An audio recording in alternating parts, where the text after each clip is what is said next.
música e conhecimento.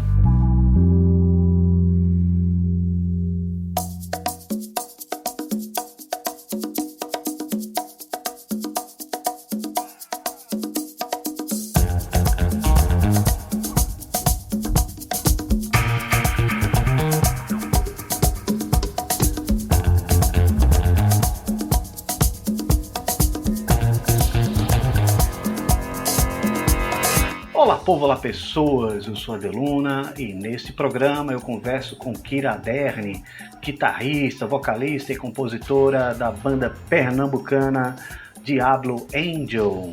Ela é a segunda convidada da série Interdê Mulheres Instrumentistas do Recife, que foi viabilizada por meio do edital Braulio de Castro da Lei Aldir Blanc do Recife.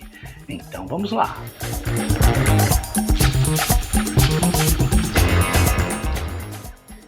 Kira Aderne, muito legal estar recebendo você aqui. Uma das grandes personalidades do rock pernambucano. Que honra! Já que esse programa fala de instrumentistas, né? Fala pra gente como é que você se interessou pelo instrumento, guitarra. Perfeito, Ade. Um prazer enorme estar aqui no seu programa, estar com todos os ouvintes aqui. E a música, para mim, foi, eu acho que com muita gente, assim, que toca instrumento e tudo, é algo que você não consegue meio que explicar, mas, assim, desde criança, escutava muita música em casa e o desejo, assim, por aprender um instrumento veio desde cedo. E aí eu fui para o violão, né, por ser um instrumento de mais fácil acesso, né, um violão algo mais fácil de conseguir. E aí foi aí que, enfim, fiquei em cima lá da minha mãe para comprar um violão e comecei a aprender já, assim, bem adolescentezinha, o violão. Mas o instrumento que eu queria aprender mesmo era a bateria, mas a bateria é um instrumento mais difícil, né, de conseguir. E aí foi aí que começou, era bem adolescente e cantando música e aprendendo a tocar as músicas que eu cantava no violão. E desde então fui aí, já tem alguns anos aí já tocando e com bandas e tudo, e tem sido um prazer, assim, a música para mim é sobrevivência, né, é modo de vida mesmo. E isso foi em Caruaru? Caruaru, exatamente, na adolescência, passei minha adolescência toda lá em Caruaru, e foi muito bom, porque morar em cidade pequena tem menos opções de coisas para fazer, então, assim, é bem legal também ter tido a oportunidade de ter começado a tocar no interior e ter vindo também dessa cena de bandas underground, de rock também do interior, até chegar aqui em Recife mais atualmente, né? Certo. E como é que... você lembra da primeira guitarra que você teve? Ah, com certeza. Comprei de um amigo, foi uma Yamahazinha Stratocaster e foi depois, né, de violão, fui para guitarra e aí, enfim, ingressei, né, com esse instrumento, escutando também muita coisa do grunge e música dos anos 90, que de certa forma influencia até hoje, assim, um pouco os nossos primeiros trabalhos, especialmente. Certo. E como é que começou a Diablo Angel? A Diablo começou o embrião, vamos dizer assim, lá para 2014, e aí eu já tocava e fazia um tempo que estava sem tocar e tive o desejo de voltar a compor músicas e fazer músicas, e aí surgiu a Diablo com o Bruno, né, no início na bateria, que tinha sido também um dos primeiros amigos que começou a tocar comigo, e aí eu senti essa necessidade, esse desejo de voltar a fazer música, e foi daí que saiu o primeiro disco, foram aquelas músicas que a gente posteriormente gravou, e foi algo super legal, assim, que a gente começou, mas não tinha ideia, assim, que pudesse já perseverar por esses aninhos aí já, e a gente trabalhando já no terceiro álbum. Então, foi surgir dessa necessidade criativa mesmo que a gente tem, né, de botar para fora muita coisa e aí, enfim, surgiu dessa necessidade mesmo. Foi muito bom, está sendo muito bom, com certeza. Fala um pouco aí dos discos da banda. Pois é, a gente, né, tem o primeiro, o Fuzz On Mine, que é o querido, assim, de muita gente. Ele foi lançado em 2016, né, desde essas músicas que eu vinha compondo em 2014, 2015, e aí em 2016 saiu o Fuzz On Mine, e foi um disco muito legal pra gente, né, que a gente conseguiu tocar em vários festivais legais aqui do estado com esse disco. E muita gente tem esse carinho especial, porque de fato a gente fez muitos shows com esse disco e tocou muito essas músicas em Recife, no interior, fez aquela turnezinha, né, pelo Nordeste, em 7 capitais do Nordeste, e aí foi muito legal. Depois veio o Futuro, que a gente também fez muita coisa legal com o Futuro. Tocou no São João de Caruaru, lançando o disco lá no Palco Azulão, um palco super grande, assim, super legal. E aí depois também teve aquele show com convidados mais especiais lá no Teatro Hermilo Borba Filho, teve Canibal, teve Dani Carmezin, teve Gumão. Tava lá. Tava lá, né? Teve Nívia, que depois, já posteriormente, hoje é integrante da banda, naquele momento foi como convidada. E aí estamos agora nesse momento atual, né? Acabamos de lançar um segundo single, né? Uma Breve História do Tempo, seguido já o primeiro single, que foi Quero Que o Mundo Se Importe. E aí já essa nova fase, nesse novo disco, com produção de Pedro Diniz. Então, assim, eu acho que eu vejo um crescimento, uma evolução da banda e sempre que você faz alguma coisa, né? Você tenta fazer o melhor que você pode e eu tenho tentado, assim, ver e experienciar esse crescimento musical e artístico e de composições também, e com essa produção de Pedro Diniz. Eu estou muito animada com essa nova fase e com essas novas sonoridades que a gente vem trabalhando e conquistando também. E gravado, assim, estão cantando em português, mais músicas em português, né? Sim. O primeiro disco, acho que foi uma questão, assim, estética, né? A gente fez um disco todo em inglês, mas desde o segundo, o Futuro, eu quis já... depois tu corta essa parte. Desde o segundo disco, eu queria trabalhar em português, até para as pessoas entenderem melhor, né, o que você está fazendo e enfim, o que você está dizendo nas suas canções. E nesse terceiro álbum, assim, eu acho que tem uma musicazinha que eu vou colocar em inglês ainda, para não decepcionar os que gostam da língua inglesa também, mas é um disco completamente em português e estou animada também por fazer também em português e ser melhor entendida, né, nas canções e no que eu estou dizendo. É a nossa língua, afinal. E falando sobre a guitarra, o que é que você usou nesse disco, né, o que experimentou e tudo? Sem dúvida. Desde o primeiro disco, ele é todo em cima do fuzz, né? Que é o Fuzz On Mine, que a gente batizou o disco, assim, bem em cima dessa distorção. O segundo a gente trabalhou também em cima do fuzz, mas já com mais reverb, com mais delay, com mais nuances, né? E nesse, eu trabalhei muito a guitarra, mas também estou trabalhando um pouco a guitarra, até a guitarra limpa, até.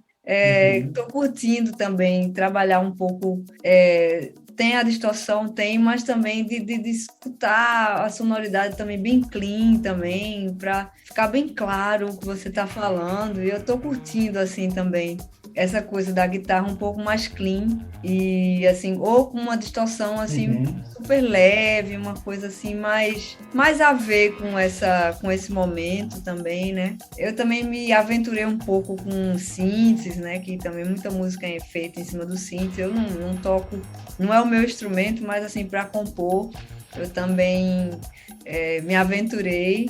Mas rapidamente passo para a Nívia, que é uma especialista aí nas teclas, e aí, mas assim, tá, né, um pouco nisso, assim, né, de trabalhar uma sonoridade mais clean também, assim, que também estou me surpreendendo, assim, de estar curtindo também, de se escutar o instrumento mais próximo do que ele é, sem tantas camadas.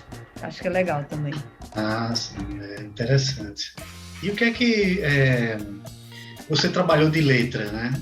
Nesse disco, assim? Sim, essas letras eu venho trabalhando, a gente está em 2022, vamos colocar um pouco 2019, 20, e essas músicas já estão compostas desde o ano passado, e a gente está em estúdio agora gravando, e elas têm muitas nuances, assim, elas têm um pouco de algo pessoal, mas também de várias coisas que vieram a somar isso, né? Até a gente comentou, assim, fora dos microfones, né, que Uma Breve História do Tempo veio um pouco...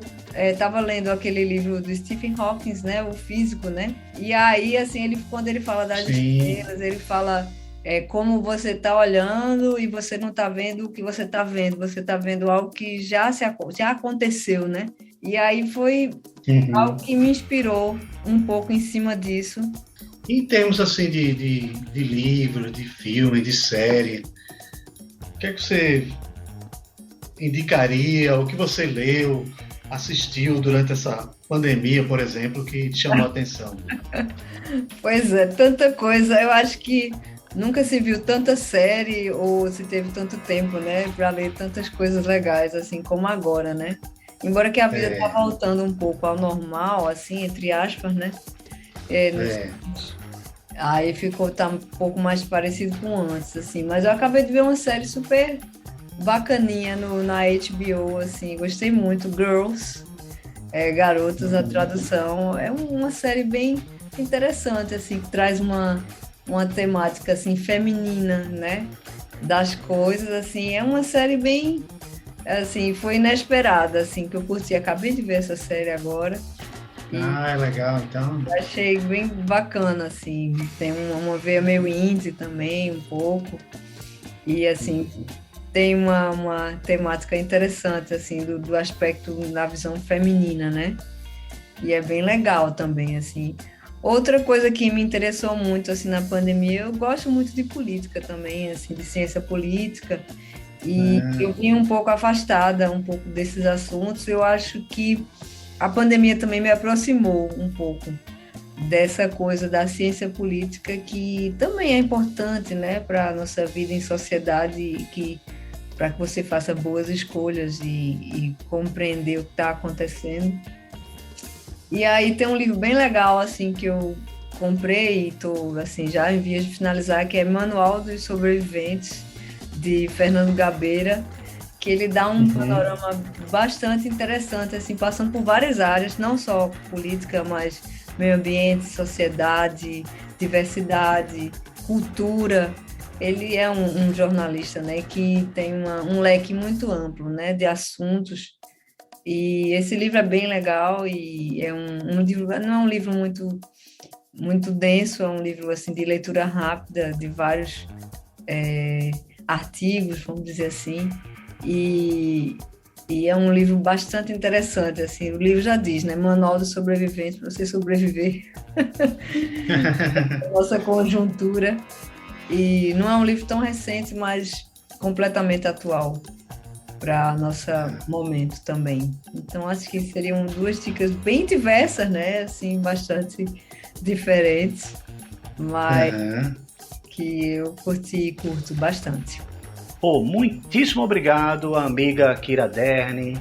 Parabéns aí pelo trabalho. E para você que nos ouve na Universitária FM do Recife, no segundo bloco deste programa, vamos tocar músicas da Diablo Angel e de artistas que inspiraram e inspiram, né, Kira? E em nossas playlists no Spotify você vai poder ouvir a entrevista e as músicas deste programa. E também acesse o nosso site www.interd.net.br. Bom, e já que falamos aí de Stephen Hawking, né, em física, a gente aproveita para falar sobre esse fascinante universo, né? Bom, vez ou outra a gente ouve pessoas falando que a física quântica superou a clássica. Será? Mas o que isso tem de verdade? Eu deixo aí com a palavra o professor e doutor em física pela Universidade Federal de Santa Catarina, Marcelo Chapo. Bom, esse lance da física quântica ter superado a mecânica de Newton, ter superado a mecânica clássica, a gente ouve muito no âmbito do misticismo quântico, mas a gente também ouve do ponto de vista da filosofia da ciência, da epistemologia, que são essas áreas de pensamento, essas áreas da filosofia que tentam entender como que a ciência funciona, como que a ciência evolui e como que os cientistas lidam com isso, né? Qual que é o papel da gente como ser humano participando desse processo de ciência. E no fundo é possível, mesmo do ponto de vista da filosofia da ciência, dependendo da vertente que você escolher para analisar a situação, você consegue pensar tanto em termos de que a física quântica realmente superou a mecânica clássica, mas você também pode entender que a mecânica quântica complementou a mecânica clássica. A gente consegue entender das duas formas. O fato é que a mecânica de Newton, a mecânica clássica, as leis de Newton que a gente aprende na escola, que é basicamente disso que se trata disso que se trata a mecânica de Newton, ela dá conta de entender fenômenos que acontecem no nosso dia a dia, em regimes, entre aspas, normais de velocidade, tamanho, etc. Então a gente pode usar a mecânica clássica para entender uma pessoa caminhando, um carro no trânsito, um avião, um foguete sendo lançado, etc. Tudo isso aí funciona muito bem com a mecânica de Newton, um prédio, uma montanha-russa, lá. Então, a mecânica de Newton funciona para isso. A mecânica de Newton falha quando a gente tenta aplicar essas leis, por exemplo, para entender como que um elétron vai receber energia no átomo, fazer uma transição. Se a gente tentar usar ali as leis de Newton, pensar num contínuo de energia que esse elétron ganha, aí falha tudo, aí dá zebra.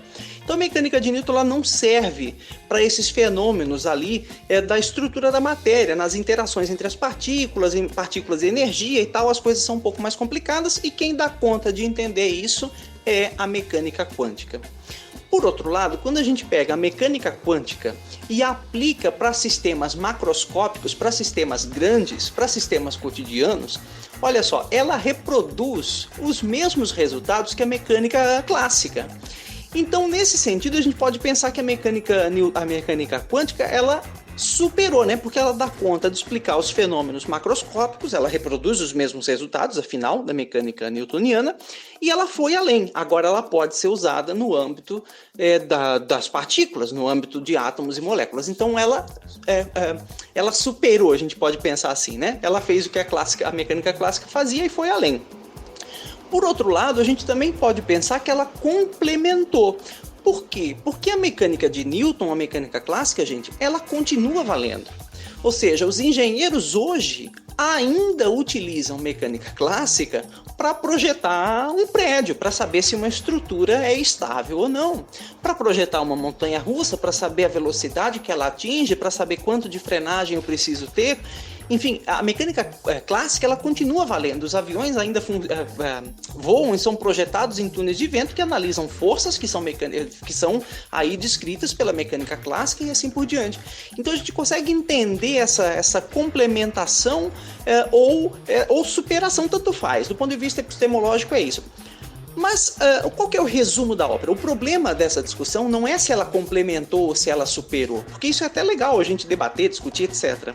O problema é que quando esses místicos quânticos vêm dizer que a mecânica quântica superou a física clássica, o que eles estão querendo fazer não é produzir uma discussão epistemológica legal, saudável, bacana sobre isso que eu falei.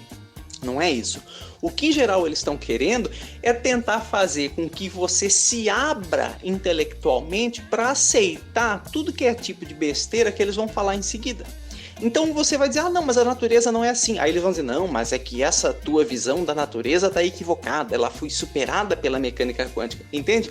Então é nesse sentido que eles vão tentar quebrar as suas pernas intelectuais para te deixar favorável a aceitar tudo aquilo que eles vão dizer em seguida, tá? Então esse é o ponto e é assim que a gente precisa encarar, ou seja, a mecânica newtoniana, a mecânica clássica, ela continua valendo, tá? Ela continua valendo e não há problema em relação a isso. Então, objetos cotidianos continuam funcionando conforme a mecânica clássica.